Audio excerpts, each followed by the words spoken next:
Stop asking for permission to grow. The Plant Yourself Manifesto. Introduction. The seed is already in you. You hold everything you need to begin, right in your own two hands. For years, you might have believed a quiet, tired story that holds so many people back. You may have thought you needed approval from someone else to start your journey. Perhaps you waited for a perfect plan or a special sign from the universe itself. That waiting ends here, and it ends now with your conscious decision. This book is not about waiting politely for your turn to finally arrive. This book is about planting yourself firmly in your own life's garden. You are about to write the only permission slip that truly matters. We will dig together into the rich soil of your own incredible potential waiting beneath the surface. We will learn how to weather the inevitable storms that test every growing thing. We will practice stretching boldly toward your own personal sunlight. You are not an empty plot of land for others to design and build upon. You are a living, breathing seed packet full of wild and wonderful possibility. Let's tear that packet open together without another moment of hesitation. The most exciting journey begins with a single, deliberate act. That act is choosing to grow where you are already planted. Chapter 1. Your soil is good enough. Stop waiting for perfect conditions. Meet Leo, who dreamed of his own coffee cart for 5 long years. He spent those years repeating the same familiar, comfortable promises to himself. He said, "I'll start when I finally save a little more money in the bank," he declared. "I'll begin right after I finish that online business course." He waited patiently for a perfect sunny day that never seemed to arrive on his calendar. His detailed sketches and supplier lists lived in a drawer full of someday plans. His dream remained perfectly preserved but completely untouched and unrealized.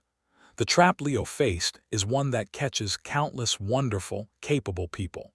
You believe deep down that you need perfect conditions to finally grow. You might think you absolutely need more money saved in your account first. You may believe you require more confidence or another diploma on your wall. Perhaps you are waiting for more free time or for your kids to be older.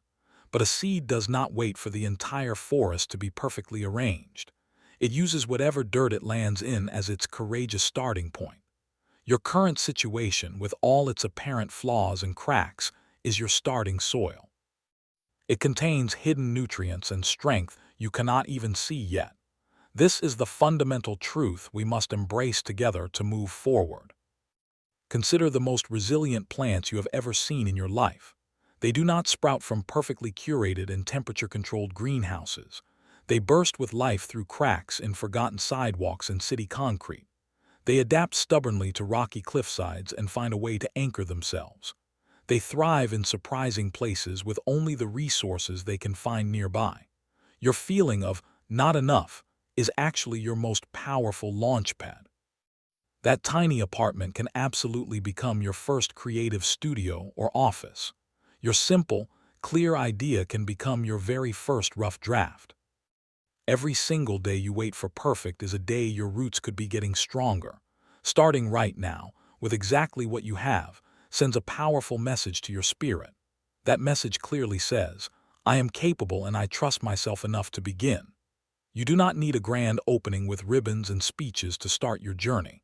You just need to open your notebook and write the first sentence today. Or you could open your laptop and create the first file for your project. You might simply open your mouth to share your idea with one trusted person. Small starts create an unstoppable momentum that perfection never can. Leo's entire story changed on a completely ordinary, rainy Tuesday morning. He was simply tired of listening to his own voice repeating the same excuses. He hauled his old camping stove out to the end of his own driveway in the drizzle. He carefully brewed a pot of his favorite single-origin coffee blend outside. He then offered warm cups to his curious neighbors for free that day. It was not a shiny cart with a beautiful logo and a menu board. It was just Leo, some borrowed mugs, and his very best brew. That small, imperfect act was the moment his seed finally broke ground. Your mission this week is beautifully simple and completely within your reach. Do not waste energy searching for some mythical, perfect soil elsewhere. Plant one tiny seed of action in the soil you already stand upon today. Water that seed with one small, deliberate action before the sun sets. Maybe you research your idea for just 10 focused minutes online. Perhaps you make one clarifying phone call to ask a question. Or you could write the very first line of that story in your heart. Watch closely to see what happens next in your spirit. The true growth begins in the brave act of trying, not in waiting. Your most imperfect start might just become your proudest story you tell later. Chapter 2. Break Your Own Pot. Why Feeling Root-Bound is a Signal. Maya loved her stable job at the neighborhood floral shop for many years. She knew every routine and rhythm of the work like the back of her hand. But a quiet, restless feeling had begun creeping into her chest recently. It felt strangely tight and constricting, like she was moving in small circles. Her creativity, which once buzzed with new bouquet ideas, now felt strangely quiet and stuck. She was comfortable and secure in her familiar daily patterns without question. Yet she sensed, deep down, she was no longer truly growing or expanding her abilities. That tight, restless feeling you may recognize has a very specific name in gardening. This feeling is called being root-bound in the world of plants and growing things. It happens when a plant has grown so much within its container that its roots fill the entire space. The roots have absolutely no more room to expand outward or explore deeper. They start circling themselves endlessly, eventually choking their own magnificent potential. Your spirit and ambition do the exact same thing when confined for too long. That frustration and restlessness you feel is not a sign you are failing at all. It is a brilliant signal that you are ready for a much bigger pot right now. Your current pot might be a job title you have spiritually and skillfully outgrown. It could be an old story you tell about yourself that limits your horizons. That story might sound like, "I'm not a leader," or "I'm not creative enough." It might even be a relationship that no longer encourages your fullest expansion as a person. The pot served you wonderfully when you were smaller and needed its protection. Now, that same pot is actively holding you back from your next stage of growth. The pressure you feel is actually your own strength pushing against the old walls. Breaking your own pot sounds frightening because it means choosing change. It means voluntarily stepping out of a familiar shape that once defined you so clearly. But a root-bound plant left too long will eventually become sick and stop thriving altogether. It will never reach its full height or bear the fruit it was meant to produce. You were not designed to live your entire life in a starter pot from your past. That feeling of being stuck is not a life sentence you must quietly accept. It is an invitation, written specifically for you, to choose a bigger life. Maya's moment came while repotting a large, struggling fern for the shop. She saw its roots were a tangled, dense mat with no soil visible anywhere. The plant was starving in its own success, confined by its former home. She carefully cut the pot away and placed the root ball in a new, larger container. In that exact moment, she saw her own situation with stunning, painful clarity. The next week, she used her deep floral knowledge to start a small online workshop. She didn't quit her job, but she broke a piece of her own pot to make new space. Your pot is breaking already because you are growing, and that is excellent news. Your task is to cooperate with this natural process instead of fighting against it. Identify one pot that feels too tight for who you are becoming right now. It might be a commitment, a belief, or a routine that no longer serves your growth. Make one deliberate crack in it this week to let fresh air and light inside. This could mean saying no to a task that drains you to say yes to something new. It might look like signing up for a class that stretches your mind in new ways. The space you create will immediately be filled with new growth and exciting possibilities. Chapter 3. You are your own gardener, taking the tools from others' hands. Sam was a talented baker whose dream was to sell her unique sourdough bread. She constantly sought advice and approval from everyone around her about this dream. She asked her cautious father, who worried about financial risks and stability for her. She polled her pragmatic friends, who suggested she just stick with her reliable office job forever. She even waited for her busy boss to notice her passion and promote her at work. Sam handed everyone else the pruning shears and watering can for her own garden. She stood by, waiting for them to tell her when and how to grow her own dream.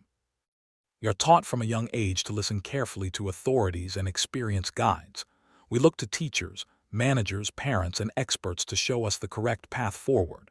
There is great value in learning from those who have walked before us, of course. However, there is a crucial moment when you must take the gardening tools back into your own hands. You are the only one living inside your skin, with your unique passions and insights. You are the only one who feels the sun on your specific leaves each day. You must become the head gardener of your own life's unpredictable and wonderful plot. This does not mean you ignore all advice or become stubbornly isolated in your decisions. It means you stop letting other people's opinions have the final vote on your choices. It means you stop waiting for a boss to give you a promotion to feel valued. You stop needing your partner's enthusiastic blessing to pursue a personal goal that calls you. The tools of decision-making, risk assessment, and daily care belong to you. When you hand these tools to others, you give them power over your growth and your joy. Taking them back is the bravest and most fundamental act of self-trust you will ever perform. Sam's turning point happened during a frustrating phone call with her doubtful father. He listed, yet again, all the logical reasons her bakery idea was too risky to pursue seriously. As she listened, she glanced at her kitchen counter, covered in beautiful proofing loaves she had made. She realized she was the expert on her own bread, her own joy, and her own capacity for hard work. She politely ended the call, not with anger, but with a new, quiet certainty growing inside her. The next morning, she didn't ask for anyone's opinion or permission at all. She simply created a simple social media page and posted a picture of her bread. You have been your own gardener all along. You just forgot you were holding the tools. Every time you overcame a hard day, you were watering your own resilience. Every time you learned a new skill quietly, you were fertilizing your own mind. Every small choice you made for your well-being was pruning away what didn't serve you. Start this week by reclaiming one specific tool you've handed to someone else. It could be the tool of defining your own success, instead of letting society define it for you. It might be the tool of setting your own schedule, or your own priorities for your time. Feel the solid weight of that tool back in your own palm again and trust your grip. Make one decision this week based solely on your own inner voice and intuition. Do not announce it for debate or post it online for validation from the crowd. Simply act on it and observe how it feels to be the authority on your own life. This act builds the critical muscle of self-trust, which is the foundation of all growth. You will make mistakes, and that is fine because gardeners learn by doing, not just by watching. Your garden is yours to tend, and that is not a burden, but your greatest and most beautiful freedom. Chapter 4: Grow Toward Your Own Sun, Finding Your True Direction. Alex worked in a bright, glass-walled office in a job many people envied deeply. His path had been a straight, clear line from business school directly to this prestigious firm. Yet, every day at his desk, he felt a strange, slow tug in his chest, like a plant leaning away from the window. His colleagues raced toward promotions and bigger bonuses with focused energy. Alex, however, found his own gaze drifting to the community garden he passed on his commute. He felt most alive not in spreadsheets, but in the quiet dirt where things actually grew. He was growing, but he was leaning toward a light no one else in his life could even see. Every living thing on this planet grows toward its own specific source of light and energy. A sunflower tracks the blazing sun moving across the wide, open sky all day long. A vine on a forest floor will twist miraculously toward a distant crack of sunshine. Your spirit has its own perfect sun that fills you with pure energy and purpose. This is your intrinsic motivation, your curiosity, the work that makes you lose track of time. Growing toward someone else's sun will leave you feeling weak, drained, and strangely colorless over time. You must have the courage to identify what truly lights you up from the inside, not just what looks impressive from the outside. Society often points us toward the brightest, most obvious and crowded lights. It points to wealth, to fame, to traditional markers of success everyone recognizes. But your personal sun might be a quieter, warmer, more particular kind of light. It might be the light of solving complex problems for people who need help. It could be the light of creating beauty with your hands or crafting stories with your words. Perhaps it is the light of building deep community or teaching a skill you love to others. This sun is your internal compass, and its gentle pull is your most reliable guide. Learning to trust its navigation is your most important task on this journey. For Alex, the tug became impossible to ignore during a high-stakes quarterly review meeting. As his boss praised his graphs, Alex was mentally designing a rainwater irrigation system for the garden. He realized he was using all his intelligence to solve problems he didn't care about, for a light that didn't warm him. That weekend, he didn't work on his upcoming presentation as he was supposed to do. He volunteered at the community garden, and his boss's son faded completely in the heat of his own. His hands in the soil, teaching a teenager how to prune a tomato plant, felt like the truest work he had ever done. He was, for the first time in years, growing upright and strong toward his genuine light. Your mission is to become a detective of your own energy. Enjoy this week. Pay close, careful attention to the moments when you feel that natural lean. Notice when you lose track of time because you are so engrossed in a specific activity. Remember the tasks that leave you feeling energized afterward, not completely depleted and empty. These are clues to the exact coordinates of your personal sun in the vast sky. Do not judge these clues as silly or impractical when they first appear to you. Your sun is yours alone, and its calling is valid simply because it calls specifically to you. Take one small, deliberate step this week to adjust your posture toward that light. This does not mean quitting your job today or making a huge, dramatic life announcement. It means dedicating one uninterrupted hour to a project aligned with your own sun. It could mean researching a course in something that genuinely fascinates you, not just something useful. It might mean having coffee with someone who lives and works in the light you admire. With each small step, you will feel more rooted, more vibrant, and more authentically yourself. You are not being disloyal to your current path by seeking your true light. You are being profoundly loyal to the unique, growing life you have been given, and that is everything. Chapter 5. Embrace the necessary storms. How tough weather makes you stronger. Ria launched her online pottery store with a beautiful, hopeful collection of mugs and vases. The first week was wonderfully quiet, and the first few sales felt like pure magic and validation. Then, the first storm hit. A harsh online review called her prices ridiculous and her work amateur. The next week, a shipping company lost a fragile custom order, and she had to refund a disappointed customer. Doubt roared in like a cold wind, whispering she was a fool for trying this risky venture at all. She felt bent over, pelted by rain, and wondered if she should just close up her digital shop forever. This is the moment every growing thing faces, the moment you choose to wilt or to deepen your roots. We often imagine a perfect growth journey as a straight, sunny line pointing gracefully upward. We think if we are doing it right, we should be met with constant approval and easy success. But walk into any ancient, mighty forest and look at the most majestic trees standing there. You will see scars from lightning strikes, branches shaped by relentless wind, bark thickened by decades of winter. The storms did not destroy these giants. They literally sculpted their formidable strength and undeniable character.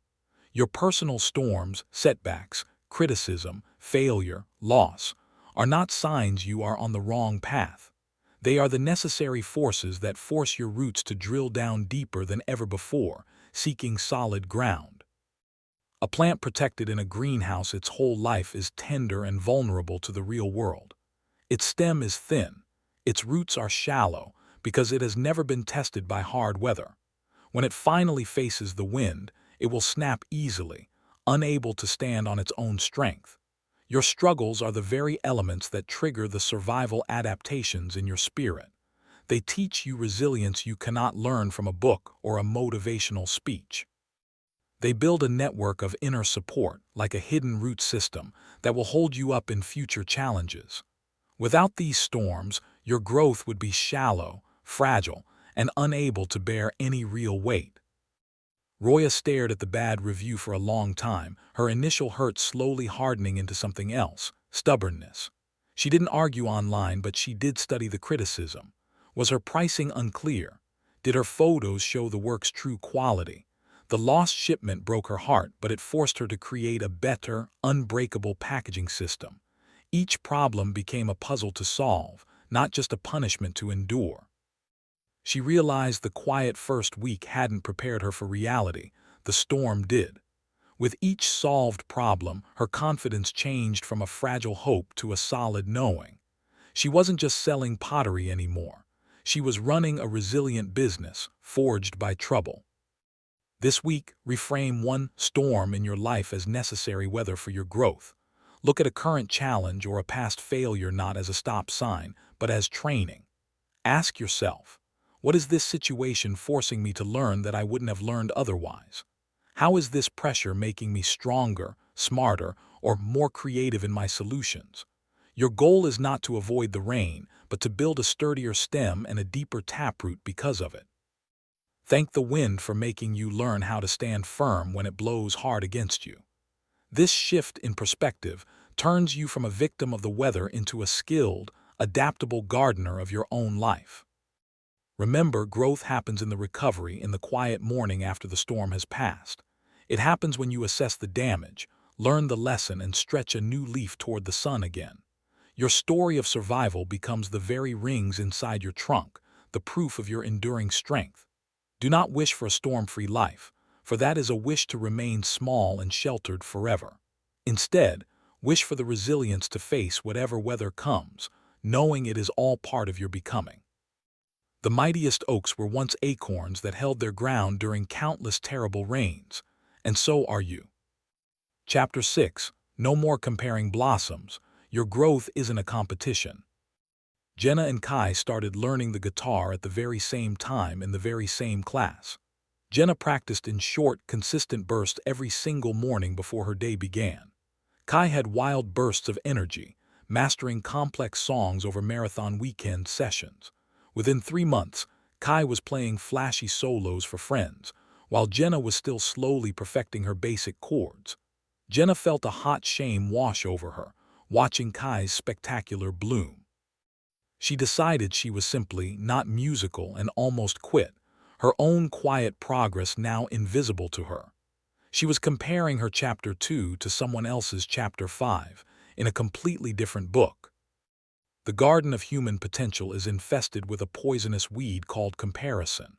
We look to the left and right, measuring our height, our blooms, our fruit against everyone else. We see a colleague get promoted and feel our own roots shrink in inadequacy. We watch a friend buy a house, and our own apartment suddenly feels like failure.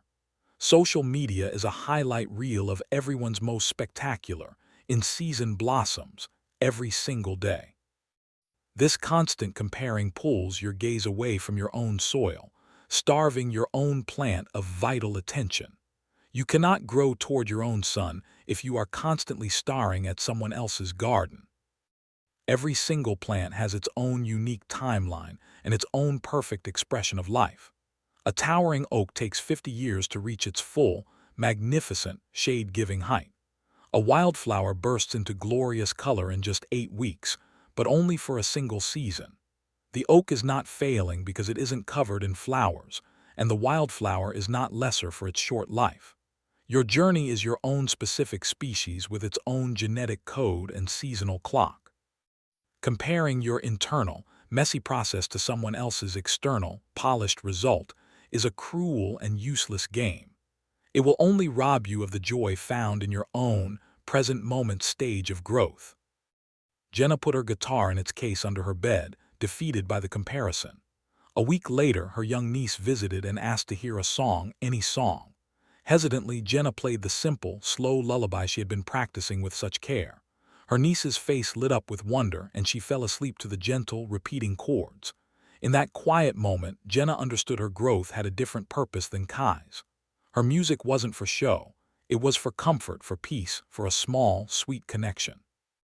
Her blossom was not a loud, colorful solo, but a steady, reliable rhythm that could calm a heart.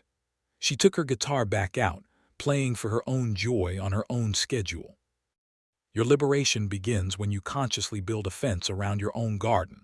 This fence is made of the firm decision to focus on your own plot of earth. When you feel the urge to compare, use it as a signal to look down at your own hands instead. Ask yourself, what is one new leaf I've grown this month that I'm proud of, however small? What skill has deepened in me, even if no one has applauded it yet? Measure your growth against your own previous self, not against a distant, unrelated person. Your only relevant question is, am I further along than I was before? If the answer is yes, you are winning your only important race. This week, conduct a personal audit of your comparisons. Notice what triggers your feeling of less than. Is it a specific person, an app, a situation? Then actively cultivate gratitude for your own unique growth trajectory. Say out loud, my pace is my own, my blooms are my own, my season will come. Nurture your own plant with the attention you waste looking over the fence. Water it with your focused effort, fertilize it with your self-compassion, and give it the sunlight of your full attention. A garden where every flower tried to be a rose would be a boring and stressful place. The world needs your specific, unique blossom, not a copy of someone else's, and it is waiting patiently for you to unfurl. Chapter 7. Send out new shoots. The courage to try something different. Mateo had been a reliable and successful accountant for 15 steady, predictable years. His life was a well-pruned bonsai, beautiful, controlled, and shaped by careful, familiar habits. Then his company offered a voluntary workshop on using artificial intelligence in data analysis. A strange, nervous curiosity fluttered in his chest, a feeling he hadn't felt in years. His sensible mind said, "It's not for you. Stay in your lane where you are safe and known." But a smaller, quieter voice wondered, what if you learned this and could offer something new? Sending out a new shoot felt risky, like it might spoil the careful shape of his entire, comfortable life. Growth is not just about getting taller or stronger in the ways you already know. True, vibrant growth is also about expansion, about exploring new territory from your strong central trunk. A healthy plant doesn't just grow upward.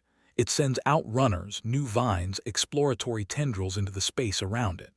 These shoots are your experiments. The new hobby, the different approach, the side project, the unfamiliar skill. They are how you discover hidden talents and unexpected joys you never knew your tree could produce. Staying safely within your known, pruned shape might look neat, but it ultimately limits your potential for wonder and surprise. The fear of sending out a new shoot is the fear of looking foolish or failing publicly. It's the fear that this new direction will sap energy from your main trunk and weaken you.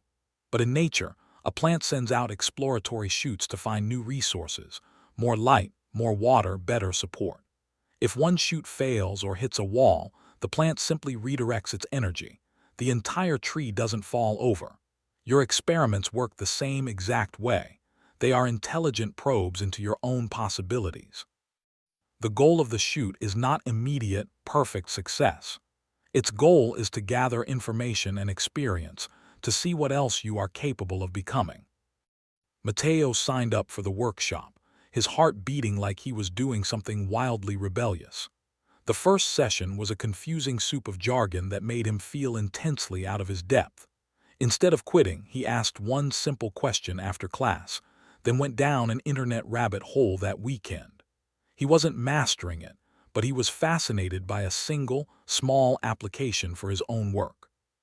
He started a tiny, private project on the side, automating a boring, repetitive task he hated. It was clumsy and slow, but it worked, and a thrilling new kind of energy buzzed in him. He hadn't changed his job title, but he had successfully sent out a new, green shoot into a strange, new world. Your challenge this week is to identify one safe, small shoot you can send out from your own trunk.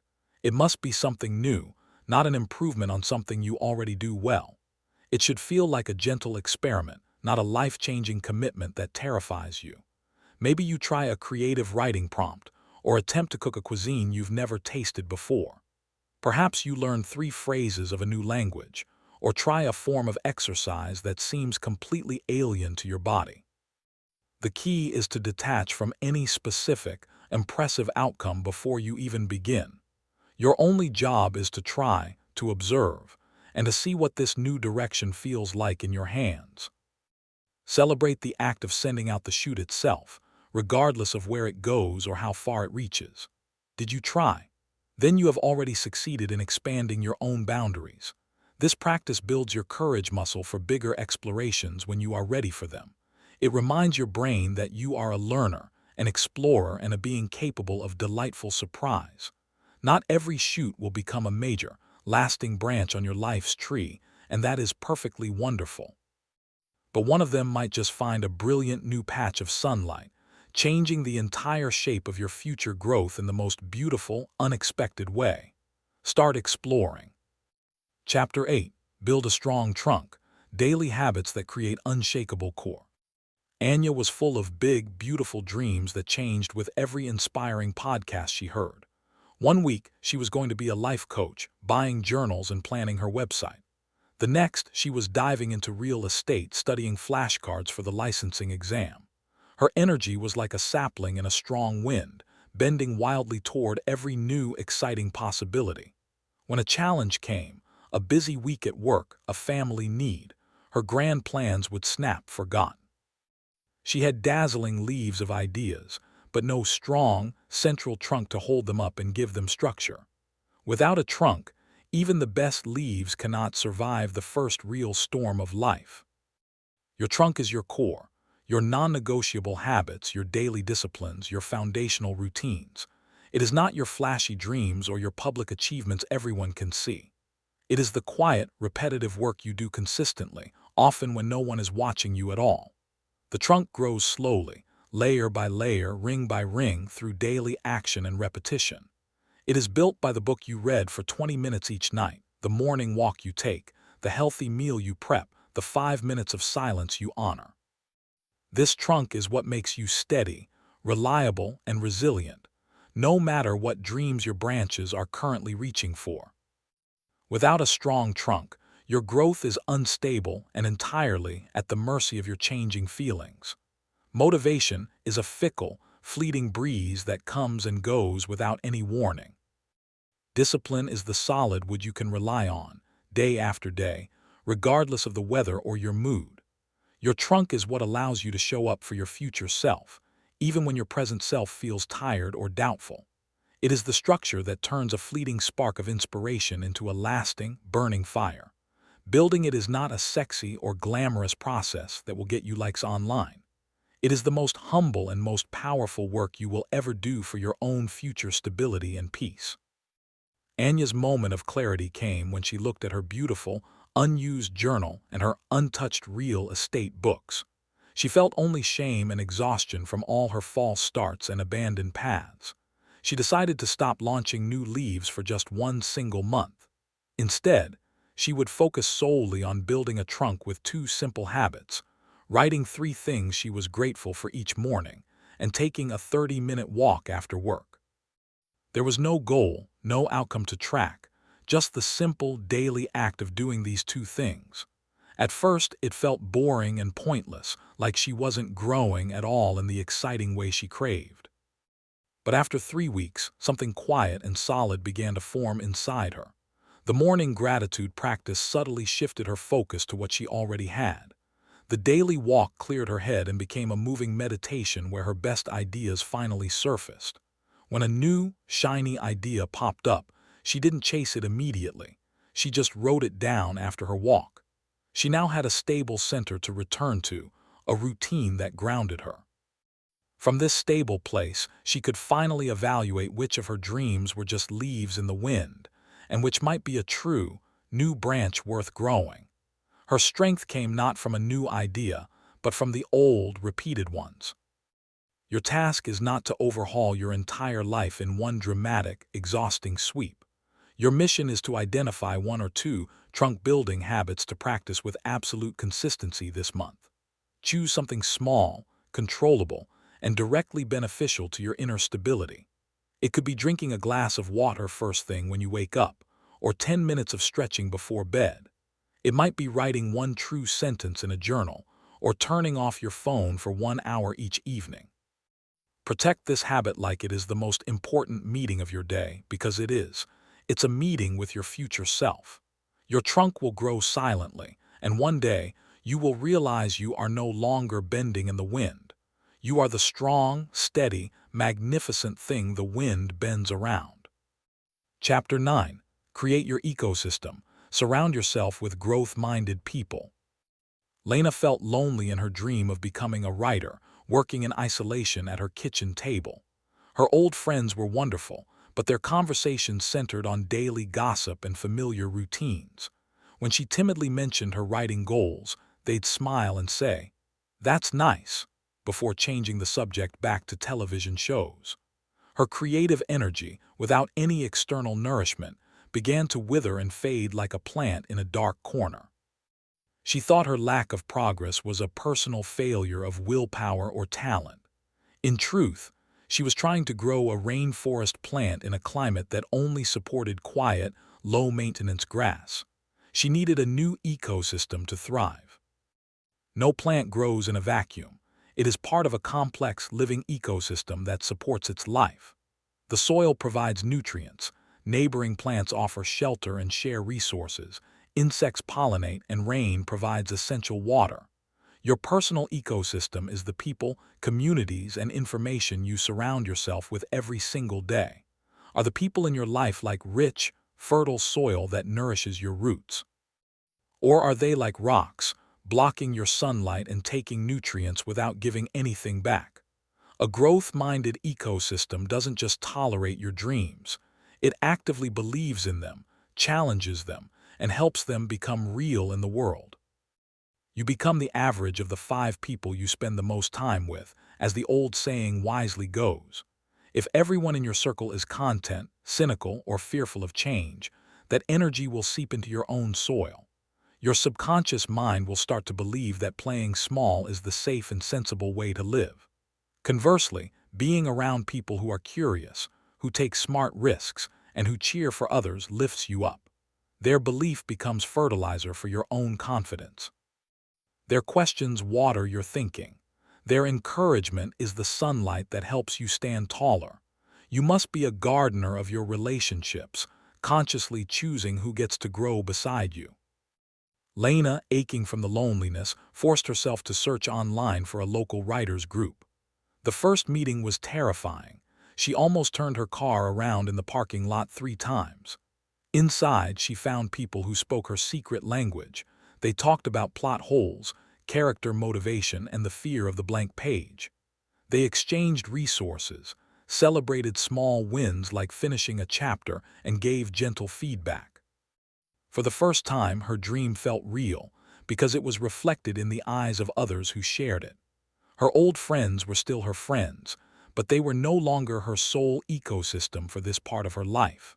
She had found her greenhouse, and inside it, her words began to bloom with shocking speed and color. This week, audit your personal ecosystem with honest, gentle eyes. Make a simple list of the people you interact with most. Next to each name, note whether interacting with them typically leaves you feeling energized or drained. Do they ask you questions about what lights you up? Do they share resources and ideas freely? Your goal is not to cut people out of your life in a dramatic, hurtful purge. Your goal is to consciously increase your exposure to growth-minded people and decrease the time spent with growth-blocking ones. This might mean joining one new online community related to your interest, or asking a colleague you admire out for a casual coffee. Actively become the nourishing element you wish to see in your own ecosystem. Be the person who asks curious questions, who shares encouraging words, who celebrates small victories in others. As you give this energy, you will naturally begin to attract it back toward you, creating a virtuous cycle of mutual growth. Remember, even the mightiest redwood trees grow in groves, their roots intertwined underground, holding each other upright against the fiercest storms. You do not have to grow alone, and trying to do so is a hard, unnecessary burden.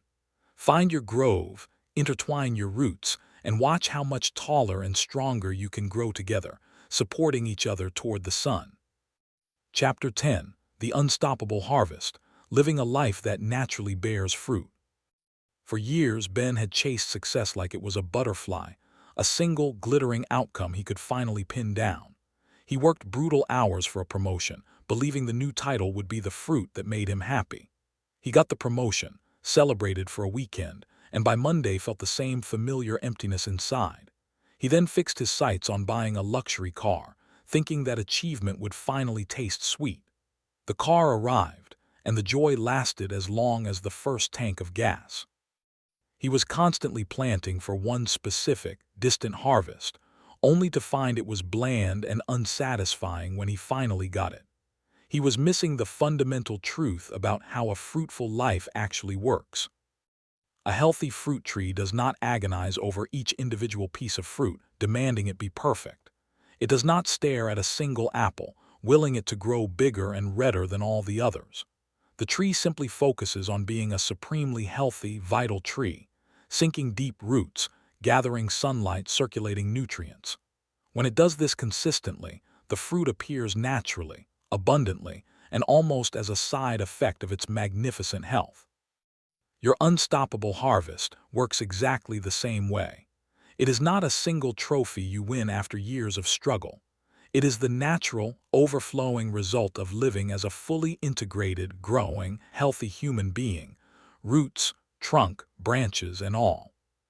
When you stop asking for permission and start planting yourself, a shift occurs. Your focus moves from the unpredictable outcome, the fruit, to the reliable process, being a great tree. You find joy in the daily watering of your habits, the pruning of distractions, the stretching toward your light. You stop measuring your worth by quarterly results and start feeling it in your daily engagement with life. The harvest then becomes multifaceted and continuous. A sense of purpose is one fruit, deep peace another, genuine connection another, creative expression yet another. These are the fruits that actually nourish your soul and do not rot the moment you acquire them. Ben's understanding changed during a visit to his uncle's orchard.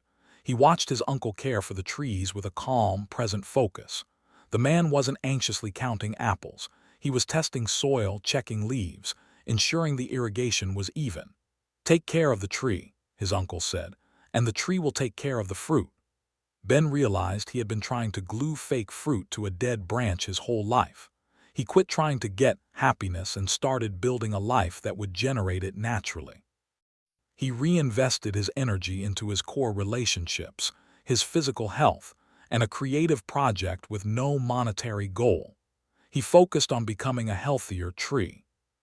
1 year later, Ben didn't have a fancier title or a newer car. But he had a stronger marriage, a finished manuscript for a novel he loved, and a calm confidence that was unshakable. Opportunities, a chance to teach a workshop, a request for his writing advice, began to find him like ripe fruit falling into his lap.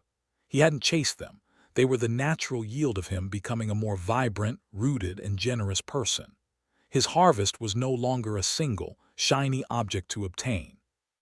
It was the daily experience of a meaningful life, which included both sweet fruits and the occasional, necessary, sour one that taught him a lesson. Your unstoppable harvest begins the moment you shift your gaze from the horizon to your own roots. Stop asking, "When will I finally get there?" and start asking, "How can I be fully, healthily, authentically here?"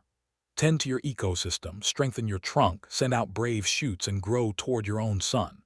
Do this consistently, and you will look up one ordinary day to find your life is heavy with good things, relationships, accomplishments, wisdom, joy. You won't need to boast about it, because it will be evident in your calm strength and quiet smile. This is the promise of the Plant Yourself Manifesto, not a guarantee of specific prizes, but the assurance that a well-tended life cannot help but become abundant. Now, go be that magnificent, fruit-bearing tree you were always meant to be. Conclusion: you are never just a seedling. Look how far you have come since you first opened this book and looked at your hands. You are no longer waiting at the starting line, hopping for a permission slip from the world. You now hold the tools. You understand the soil, and you can feel your own sun guiding you. You have the blueprints for a strong trunk and the wisdom to build a nourishing ecosystem around you. The restless feeling that brought you here has been transformed into a map for your own magnificent expansion. You are not the same person who started reading. You are already growing, reaching, and becoming more wholly yourself with every passing day. This is not an ending, but the most important beginning of your life. The manifesto is now yours, not just words in a book, but a living, breathing practice in your daily choices. You will face storms, you will sometimes compare your blossoms, and you will feel root-bound again. But now you have a new language for what is happening and a toolkit for what to do next. You were never meant to stay a small, tender seedling, dependent on someone else's greenhouse. You are a resilient, perennial force of nature, capable of annual rebirth and astonishing growth. The world needs your unique, flourishing presence. So go on, get out there and plant yourself boldly, deeply, and unapologetically in the rich soil of your one wild and precious life. The harvest awaits.